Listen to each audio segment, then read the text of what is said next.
안녕하세요, 영양사 손세종이에요. 여러분들 해독 주스 한 번쯤 들어보셨죠? 해독 주스를 먹으면요 디톡스 효과로 다이어트에 효과가 있다고 해서 한때 많은 인기가 있었잖아요. 지금도 다이어트 음료로 많은 분들께서 선택하고 계시는데요, 과연 다이어트에 정말 효과가 있을까요? 정답부터 말씀드리면요, 바로 X입니다. 정확하게 해독 주스는요 다이어트를 위해서 만들어진 주스가 아니에요. 그 이유에 대해서 지금부터 알려드릴게요. 자, 첫 번째, 해독 주스의 정체는 무엇일까요? 해독 주스를 막 검색하면요, 클렌징 주스, 디톡스 주스, 그리고 ABC 주스 등 정말 다양하게 나오죠? 이름은 조금씩 다르지만 공통적으로 이 몸에 있는 독소를 빼주면서 다이어트에 효과가 있다고 알려져 있는데요. 하지만 해독 주스는요, 야채 주스 혹은 과일 주스 그 이상의 의학적인 기능을 하는 의약품이 아니에요. 특히나 우리 몸의 해독 작용은 간에서 담당해 주는데요, 간이 해독을 못하는 상황이 발생하면 주스를 마실 게 아니라 병원에 가셔서 검사를 받고 의사의 진단을 받으셔야 해요. 그렇다면 해독 주스는 아무런 효과가 없는 걸까요? 그건 또 아니라는 거죠. 영양학적으로 해독 주스의 해독은요, 의학적인 해독으로 의미를 해석해서는 안 돼요. 이게 무슨 말이냐면요, 이 현대인들이 과거에 비해서 과채 섭취량이 많이 줄어들었잖아요. 특히나 과거에 비해서 가공식품, 정크푸드, 디저트, 과당, 음주 등 몸에 좋지 않은 음식이나 환경에 더 많이 노출되면서 몸에 독소를 유발하는 활성산소가 증가하게 돼요. 활성산소가 계속되면요, 우리 몸에 염증이 쌓이고요, 각종 만성 질환의 원인이 되는데, 이걸 식물이 가진 비타민, 미네랄, 식이섬유 등 좋은 성분들로 완화해준다는 것을 비유적으로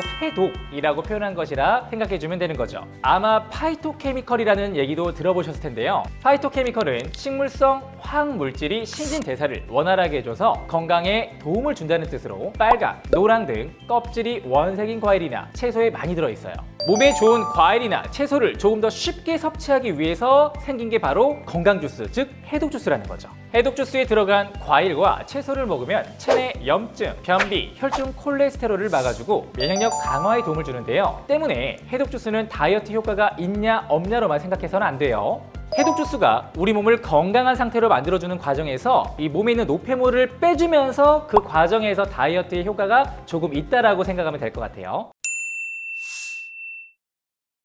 두 번째로 해독 주스를 먹는 방식에 대해서 알아보도록 할게요. 해독 주스가 일반 다른 건강 주스와 가장 큰 차이점이 바로 과일과 채소를 생으로 가는 게 아니라 한번 가열한 뒤에 갈아서 먹는다 이거잖아요. 근데 그 이유를 보니까요, 이 과일과 채소를 가열해서 갈아 먹을 때 흡수율이 90% 높다라는 얘기가 있는데, 근데 이게 사실 의학적으로 검증된 얘기가 아니거든요. 다만 영양사 관점에서 말씀을 드리면요, 팔팔 끓는 물에 삶거나 데쳐 먹을 경우에는요, 영양소 파괴가 조금 더 쉽게 일어날 수 있기 때문에 쪄서 먹는 것을 추천드릴게요. 사실 과일이나 채소를 생으로 먹으면 가장 좋지만, 생으로만 먹으면 채소의 단단한 세포벽으로 인해서 모든 영양소가 골고루 흡수되지 못하고 몸 밖으로 배출될 수가 있거든요. 이게 무슨 말이냐면요, 이 채식 동물들은요, 식물이 주식이기 때문에 이 식물의 세포벽을 분해할 수 있는 효소가 몸 안에 있어요. 그래서 식물 안에 있는 좋은 영양소를 골고루 섭취할 수가 있는 거죠. 반면에 인간은 탄수화물을 주식으로 하기 때문에 탄수화물이나 단백질을 소화시키는데 조금 더 최적화되어 있는 거죠. 그래서 채소와 과일의 영양소를 골고루 섭취하기 위해서는요, 생으로도 먹어주고 저온에서 가열한 상태로도 먹어주는 게 좋다는 말이에요. 특히나 과일과 채소는 껍질에도 영양소가 굉장히 풍부하거든요. 그런데 껍질째 먹으면 질길 수가 있어서 이 식감을 보완하기 위해서도 어느 정도 열에 가해서 먹는 게 좋아요.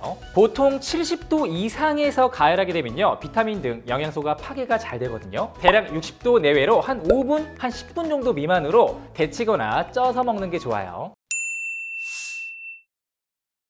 마지막으로 해독 주스의 레시피를 살펴볼게요. 해독 주스를 검색하면요, 정말 많은 레시피가 있거든요. 소비자 입장에서는요, 사실 어떤 게 좋은지 판단하기가 쉽지가 않아요. 보통 해독 주스 주재료는 공통적으로 당근, 양배추, 브로콜리, 토마토, 사과, 바나나가 들어가요. 그런데 제가 알아보니까 연령별로 레시피가 조금씩 다르더라고요. 보니까 30대에는 다이어트에 도움을 주는 레몬을, 50대에는 단백질 보충과 체력 보강을 해주는 두부와 키위를, 70대에는 호르몬 관리를 위해서 두부와 블루베리를 추천해 주더라고요. 연령별로 부족한 영양소를 보충해 주는 부분에 대해서 어느 정도 일리가 있는 내용이지만 개인마다 건강 상태가 다 다르잖아요. 그래서 딱 정답이다 라고 말할 수는 없는 것 같아요. 예를 들면 해독 주스로 레몬을 많이 넣어 드실 텐데 위장이 약하신 분들이 레몬을 자주 먹게 되면요, 위에 통증이 오거나 소화 장애를 유발할 수가 있어요. 그럼 어떻게 먹어야 될지 답답해 하시는 분들이 있을 것 같은데요, 제가 또 영양사인 만큼 해독 주스를 만들 때 참고하면 좋을 꿀팁을 몇 가지 알려드릴게요. 저는 우선 해독 주스의 구성으로 십자화과 채소나 파프리카를 꼭 넣으라고 추천해드려요. 대표적인 십자화과 채소는요, 브로콜리, 양배추, 청경채, 유채, 배추가 있는데요, 우리 몸에 쌓인 만성 염증을 제거해주는 비타민C, 베타카로틴 등 항산화제 성분들이 풍부하고요, 면역력 강화에 도움을 줘요. 두 번째로 파프리카 또한 비타민C를 비롯한 여러 비타민, 미네랄, 항산화 성분이 가득해서 면역력 강화, 피부 건강, 눈 건강 등 영양가가 매우 풍부한데요, 특히나 파프리카 자체의 식감이 굉장히 좋아서 해독 주스로 만들어 먹기 좋아요. 두 번째로 해독 주스는 최소 3개월에서 한 6개월 정도는 드셔야 몸에서 일어나는 변화에 대해서 체감할 수 있거든요. 쉽게 말해서 이 정도는 먹어줘야 건강한 체질로 변화될 수 있다는 말이에요. 자, 그러다 보니까 레시피를 구성할 때 당 함량이 높은 과일은 최소화해 주는 게 좋아요. 마지막으로 가볍게 한 끼를 대체해서 드실 거라면요, 오메가3가 풍부한 견과류나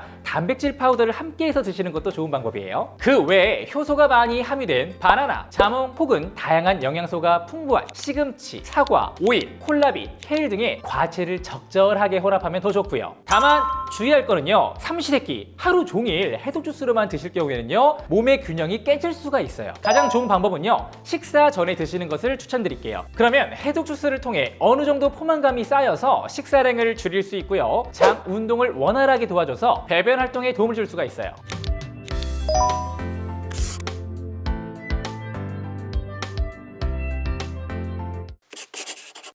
오늘은 해독 주스에 대해서 알아봤는데 어떠셨나요? 결론적으로 해독 주스만 먹는다고 해서 다이어트에 효과가 있는 건 아니라는 거 아셨죠? 기본적으로 평소에 규칙적인 생활 습관과 운동을 병행하면서 해독 주스를 먹으면요, 시너지가 발휘되어서 건강한 몸을 만들 수 있다는 거죠. 무엇보다 과일과 채소가 아무리 좋다 하지만 특정 재료를 오랫동안 많이 드실 경우에는요, 몸에 안 좋은 영향이 생길 수가 있어요. 제가 일전에도 원푸드 다이어트를 지속하게 되면 영양 불균형으로 몸에 좋지 않다고 말했잖아요. 항상 여러 가지 재료와 영양소를 균형 있게 먹어야 함을 잊지 마세요. 또 하나, 시중에서 판매되는 해독 주스는요, 당 함량이 높거나 합성 첨가물이 많이 있는 경우가 있거든요. 이런 경우는 장기 복용하면 오히려 몸에 좋지 않을 수 있기 때문에 구매 전 영양 성분을 꼼꼼하게 체크하고 선택하시길 바랄게요. 오늘 배운 내용을 토대로 나에게 맞는 해독 주스를 선택하시고 해독 주스와 함께 건강한 식단 관리 함께 하시길 바래요. 그럼 다음에 또 뵐게요. 안녕히 계세요.